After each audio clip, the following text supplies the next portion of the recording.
help us hit our first 1,000 subscribers. Your support drives us to create even more wonderful stories. Thanks for being part of our journey. In this video, my wife said she was at a hotel for a business conference, but I tracked her location, and what I saw through the hotel window broke me until I realized it wasn't just betrayal, it was a setup, and I was the real target. Emma always packed the same way before a work trip: black blazer, heels, a small suitcase with the same gray Samsonite tag. She moved methodically, like she'd done it 100 times, and maybe she told me it was a 2-night corporate retreat at a downtown hotel, Hilton Conference Suites, leadership training, team building nonsense. She even emailed me the brochure and her itinerary, full of seminars like scaling with integrity and the psychology of sales. I didn't question it. Why would I? Emma was sharp, ambitious, reliable. She wasn't the kind of person who lied. At least I didn't think she was. She kissed me goodbye at 7:10 a.m. sharp, perfume subtle, coffee in hand, perfectly calm. "I'll text you after check-in," she said, brushing a hair off my shoulder like it was just another Tuesday, and then she was gone. For the rest of the day, I worked from home, half distracted but not worried. At 3:52 p.m., she texted, "Got here safe, long check-in line?" Exhausted already, I smiled and sent back a heart, but for some reason, I opened Find My phone. We'd shared locations since the day she lost her keys in Mexico, not because of trust, just convenience. Her dot wasn't at Hilton Conference Suites.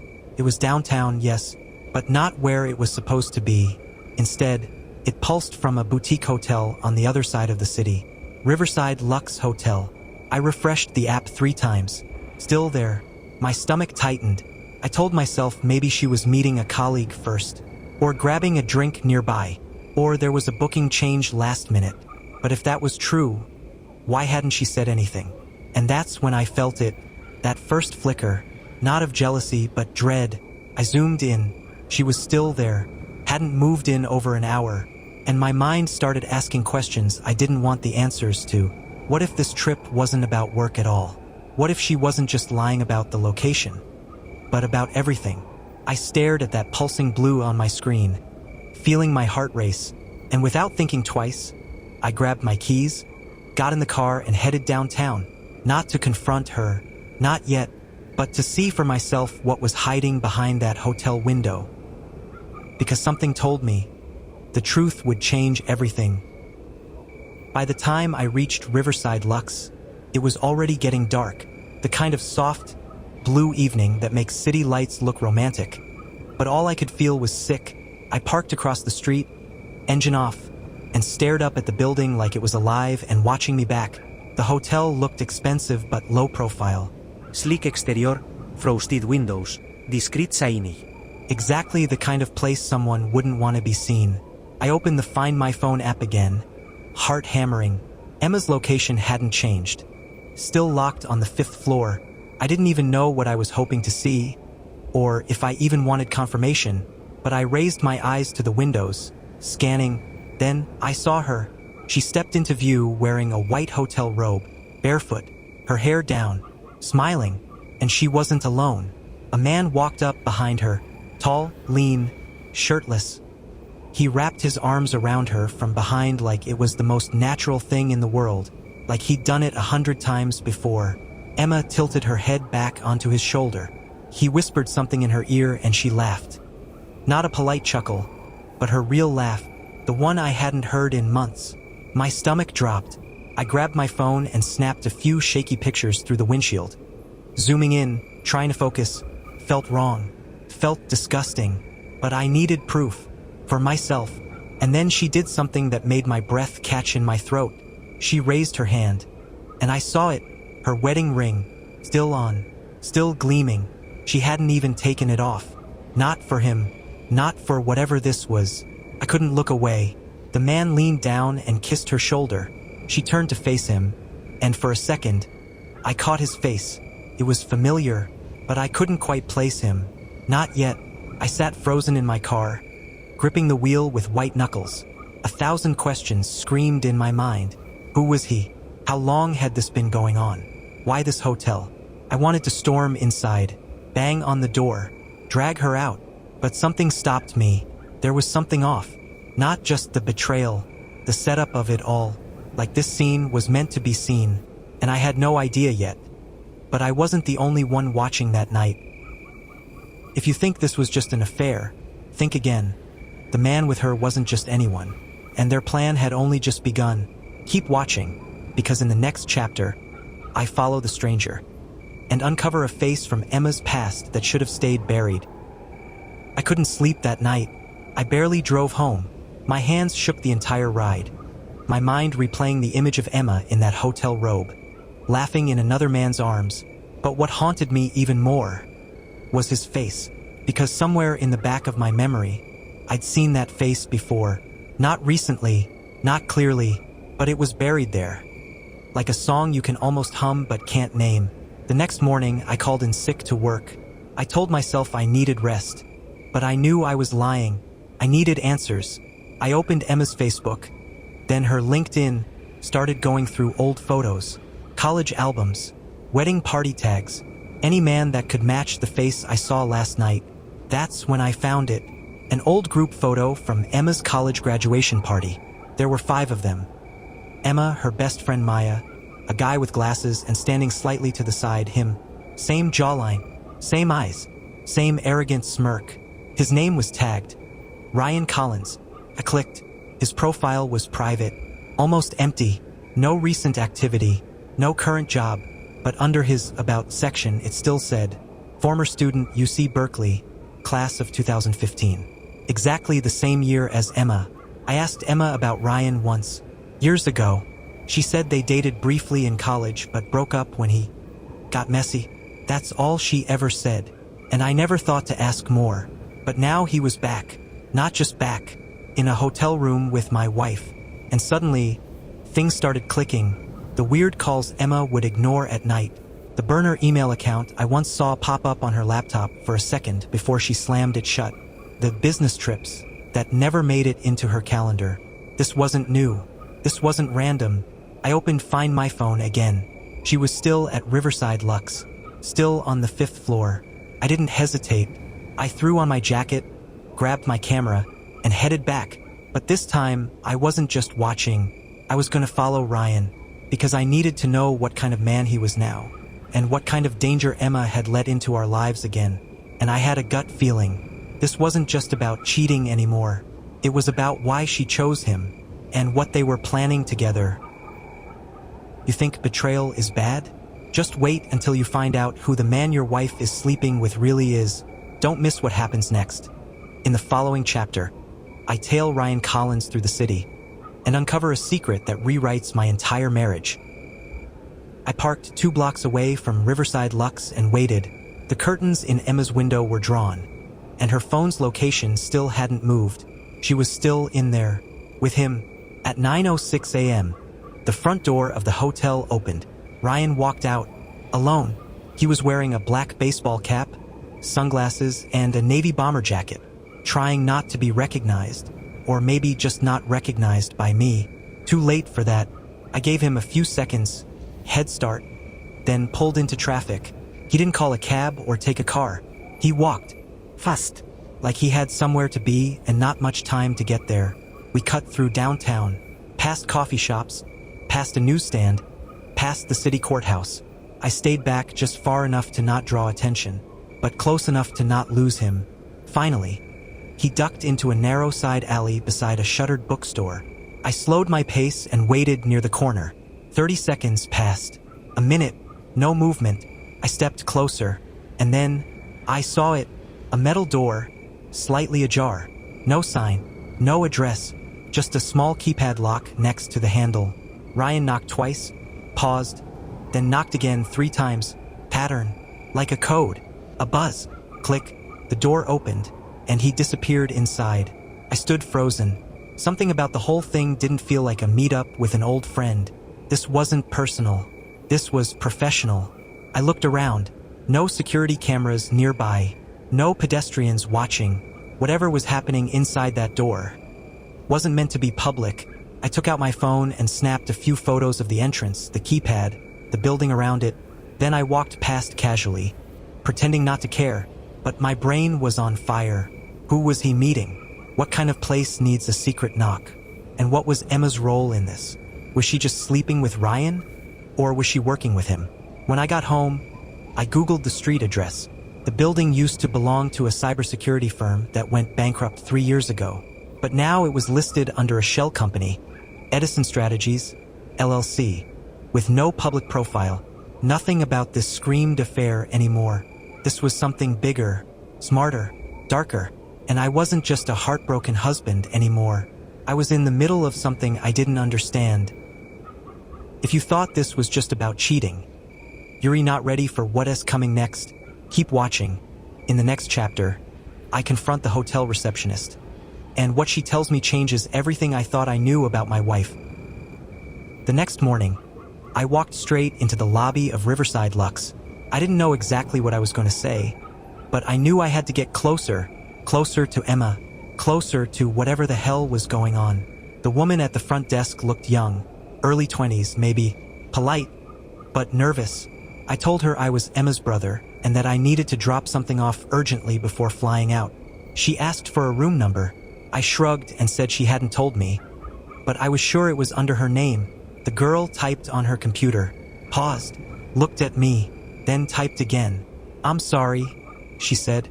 "I don't have an Emma Shaw checked in." I kept my voice steady. "Could you try Emma Foster?" Her eyebrows lifted slightly. After another moment, she nodded slowly. "Room 514. I thanked her and turned to leave, but before I reached the door, she called out, "Wait, sir." I turned. She leaned in a little, lowering her voice. She checked in with someone else, a man, but they used separate cards and asked for privacy. That word, privacy, it rang in my ears like a siren. I nodded, trying not to let the burning rise to my face. "Did she say how long she's staying?" I asked. The receptionist hesitated, then checked the screen. "Through Thursday," but they booked under a corporate account. Corporate account? Emma worked for a regional marketing firm, not the FBI, not some government agency. Why the secrecy? Why the alias? Why a corporate cover for a hotel stay with her ex? I thanked the girl and left the lobby. Once outside, I sat in the car and opened my notes app. I wrote it all down. Emma Foster, room 514, corporate booking, checked in with Ryan Collins, requested privacy, and something inside me shifted.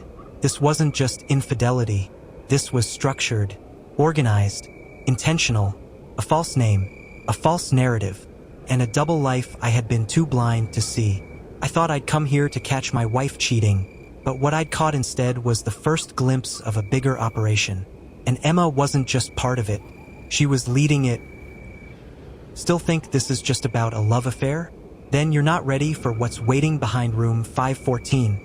Keep watching, because in the next chapter I sneak inside their room and find something that makes me question everything about the woman I married. I waited until I saw them both leave. It was just after 2:30 p.m. when they stepped out of the elevator, laughing like tourists on a casual stroll. Emma wore oversized sunglasses. Ryan had his arm brushing her back. They didn't notice me tucked in a corner chair near the vending machine. The moment the elevator doors closed, I moved. I had 5 minutes, 10 if I was lucky. The receptionist had given me the floor number earlier. Now I had the room, 514. The door was locked, obviously, but I'd come prepared. A thin toolkit I'd once used to fix a loose doorknob at home was now in my back pocket. It felt like a crime, but I didn't care. I wasn't here to steal. I was here to see. 30 seconds, one click, I was inside. The room smelled like expensive perfume and fabric softener. Soft jazz played from a speaker in the corner. The bed was unmade, 2 glasses on the nightstand, one still half full. And then I saw her purse, Emma's purse, same tan leather she'd carried for years, lying wide open on the armchair. As if she didn't think she'd need to hide anything, I stepped closer and peeked in. Wallet, lip balm, a hotel key card, and at the very bottom, a second phone. Not her regular one. This one was black, no case, and powered off. I slipped it into my pocket. Then I moved to the desk. Folders, lots of them, labeled with initials, companies, strange titles. One caught my eye, Edison briefing, Phase 2. Inside were printed emails, Wire transfers. flight itineraries, even a scanned ID of someone I'd never heard of. But Ryan's signature was on the bottom. It wasn't just an affair. It was a scheme. Money was being moved. Identities were being covered. And Emma was right in the middle. Suddenly, I heard the ding of the elevator. I froze. Footsteps. Getting louder. They were coming back. I barely had time to slide the folder back, drop the purse where I found it, and step into the bathroom. I didn't even breathe. The door opened. Emma's voice. Laughing. Ryan's too. Then silence. Footsteps moved closer. Then the unmistakable sound of the shower being turned on. A zipper. Then clothes dropping to the floor. I heard her say, "Hurry up. We don't have all day." Ryan chuckled. Phase 3's coming faster than we thought. I bit my tongue so hard I tasted blood. Then I slipped out of the bathroom, silent, and walked backward out the door before they noticed. I didn't look back. I didn't stop walking until I was in the car. Engine running. I took out the second phone and stared at it. It was locked, but I'd find a way in, because Emma wasn't just cheating. She was running something, and whatever it was, it had just become personal. You won't believe what's on the second phone, and who else is involved. This goes deeper than even I thought. Keep watching. In the next chapter, I unlock the burner phone and find a name that shatters the ground under my feet. Back in my apartment, I locked the door behind me and pulled every curtain shut. I turned off the lights, sat at the kitchen table, and placed the black phone on the table like it was a ticking bomb, because that's what it felt like something explosive, just waiting to go off. The phone wouldn't unlock with a fingerprint. There was no Face ID, just a 4-digit passcode. For numbers, I tried her birthday. Nope. Our anniversary. Wrong. His birthday. Still locked. I took a deep breath and tried 2015. The year Emma and Ryan graduated. The screen lit up, unlocked. The home screen was bare. No wallpaper. No apps except a hidden folder marked with a period. I tapped it open. There were 3 apps inside. Encrypted messaging, photo storage, and something labeled Ledger. I went to the messages first. The first conversation was with someone named E, but it wasn't Emma. The writing style, tone, timing, this person wasn't Emma. This person was giving orders, and Emma was following them. Phrases like, "Drop the documents Tuesday," "Use hotel account, not corporate card," and the one that froze my spine. "He suspects nothing. I'll make sure he doesn't." They were talking about me. Photo storage came next.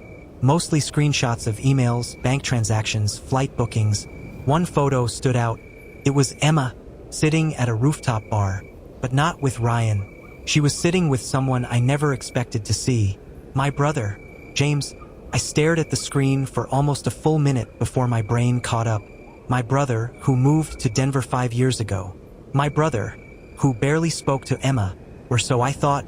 They were sitting close, too close, and judging by the timestamp, that photo was taken 3 months ago, a full month before I even suspected anything. So what was James doing with Emma? And why was Ryan involved too? Was this all connected? Was it even about love anymore, or something much, much worse? I opened the last app, Ledger. A list of dates and initials popped up. Next to each was an amount in USD, euros, and Bitcoin. It looked like a payment log, and under April 12th, there it was. SJC, $15,000, Initial Retainer. Emma Shaw to James Carter. My wife. My brother. Money. I felt sick. Was James in on it? Was he the one giving orders?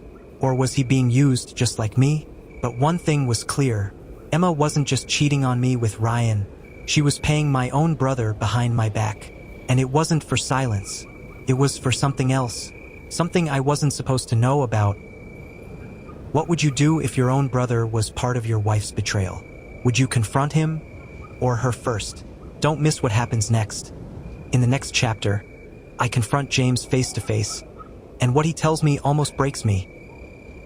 I drove to James's apartment with 1,000 thoughts crashing through my mind.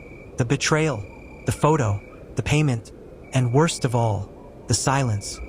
He opened the door with that same half-smile he always used. But this time, I didn't smile back. I didn't even say hello. I held up the burner phone and showed him the photo. Emma, him, rooftop bar, the timestamp in the corner like a bullet.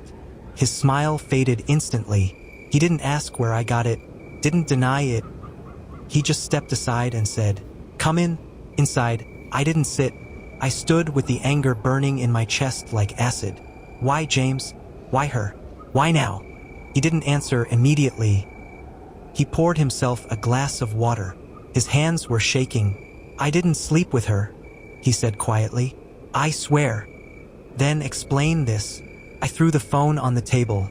"Explain the $15,000. Explain the way you're smiling at her. Explain why my wife is meeting you in secret and wiring you money." He ran a hand through his hair and looked like he hadn't slept in days. Then finally the words came. "I was hired," he said. "Not by her. By someone else." I blinked. "What do you mean, hired?" James swallowed hard. "A man came to me 4 months ago. Said he worked for a private security firm. Said you were being watched. That someone wanted to protect you, but couldn't do it directly." I didn't understand. He continued. "He offered me money to keep tabs on Emma. Said she was involved in something dangerous. Said if I got close to her, I'd see things you couldn't." I shook my head. It sounded insane, paranoid, but the fear in James's eyes was real. He told me she wasn't just cheating. James said she was laundering money through her company, using Ryan as the front, and if I didn't help, you could be framed. I sat down, suddenly lightheaded. All this time, I thought Emma was leading a double life. Now it sounded like she was being watched by professionals, and I was somehow a pawn in all of it. "Who hired you?" I asked. James shook his head. "I don't know his real name. He called himself Bennett." That name hit me like a train, because Bennett was Emma's maiden name. So what now? Was it her father? Her cousin? Herr Händler? Or was Bennett not a person at all, but a code name? Keep watching. In the next chapter, I track down the man calling himself Bennett and discover the twisted origin of Emma's double life. I didn't sleep that night. The name Bennett echoed in my head like a war drum. It was too specific, too personal, and it couldn't be a coincidence that it was Emma's maiden name. By morning, I had done something I swore I never would. I used a contact from my past. Someone I met during my brief time working with a corporate security firm in my early 20s. His name was Leon, and if anyone could track a man from just a name and a few text messages, it was him. Within 6 hours, Leon called me back. "Your Bennett has a real name," he said. "Martin Ellis. He's not a security agent. He's a fixer. Works with corporations, politicians, sometimes private families. But here's the twist. 2 years ago, he was on retainer for Emma's family business. That hit like a sledgehammer. Emma had always avoided talking about her family's past. All I knew was that her father had gone bankrupt and disappeared from the public eye. But now I was seeing a different picture. One where Emma's past and my present were about to collide violently. I asked Leon for Martin's address. He hesitated. "Look, if you go to him, don't go alone. He's not just some guy in an office. He has protection. He knows things, and he won't hesitate to make you disappear if you become a liability." I went anyway. The address was a luxury condo in Midtown. Security cameras, private elevator, fake name on the buzzer. But I made it inside, and when I confronted the man behind the door, I didn't find a monster. I found an old man with shaking hands, oxygen tubes in his nose, and a look that told me he had been expecting me. "You're Ethan," he said without me introducing myself. I was wondering how long it would take. "Why are you doing this?" I demanded. "Why involve my brother? Why stalk my wife?" He gave a weak laugh. "I wasn't stalking your wife. She came to me." I froze. "What?" Martin leaned back. "She came to me 9 months ago. Said she wanted to disappear. That she couldn't keep up the lie anymore." My blood ran cold. "What lie?" Martin stared at me. "Your marriage. Your life. Your child. None of it was supposed to happen." Those words shattered everything I thought I knew. And before I could process them, he dropped the real bombshell. "She was assigned to you, Ethan, from the very beginning. and she tried to leave it behind. But people like me don't forget favors. Assigned to me? What the hell did that even mean? Who was Emma really? And if this was all orchestrated, was any of it real? You won't believe what happens next, because in the final chapter, I finally confront Emma, and what she tells me changes everything I ever believed about love, family, and betrayal. Don't miss the final part. I didn't call her, I didn't text, I just waited, because after what Martin told me, I knew Emma would come, and she did. That evening, I heard the front door creak open like nothing had happened, like she hadn't just turned my entire life into a fiction. She stepped inside, hair pulled back, coat folded over one arm, and stopped when she saw me sitting at the kitchen table with a single folder laid out in front of me. Her eyes flicked to it, then to me. "You found him." I didn't answer, just opened the folder and slowly pushed it across the table. Photos, documents, text messages, and the note Martin had written, a confession of sorts. Emma didn't cry, she didn't scream. She sat down in front of me, hands trembling, and whispered, "Do you want the whole truth?" "I want everything," I said. And then, she told me she was sent to me by her father, that after the collapse of his company, he blamed my family. Specifically, my father, who had exposed the scandal in a whistleblower report. Emma's father wanted revenge, not through violence, but through legacy, through shame. And Emma was the weapon. The plan was to seduce me, marry me, and ultimately destroy me from within. But something happened that wasn't supposed to. She fell in love. At least that's what she claimed. "I tried to get out," she said, voice breaking. "That's why I went to Martin. I wanted to disappear before it went too far. Before I gave you something I couldn't take back." "What did you give me?" I asked, confused. She looked up with teary eyes. "Lily." My chest caved inward. "She's not part of this," I said. "She can't be." Emma shook her head. "She is yours, Ethan, and she's real. But everything before her, I don't know what was real anymore." I felt dizzy. Every part of me wanted to scream, break something, run. But instead, I stood up slowly and asked one final question. "Why the hotel?" Emma froze. "What do you mean?" "The security footage, the room key, the flowers. You were at the hotel with someone. Who was it?" She went pale. "I wasn't cheating, Ethan." I stepped closer. "Then what were you doing?" Emma looked me dead in the eye and whispered, "Meeting the man who's been blackmailing me to stay in this marriage." The floor dropped out from under me. "Blackmail? Who?" I asked. "Who would do that?" She didn't answer with words. She slid a single photograph across the table.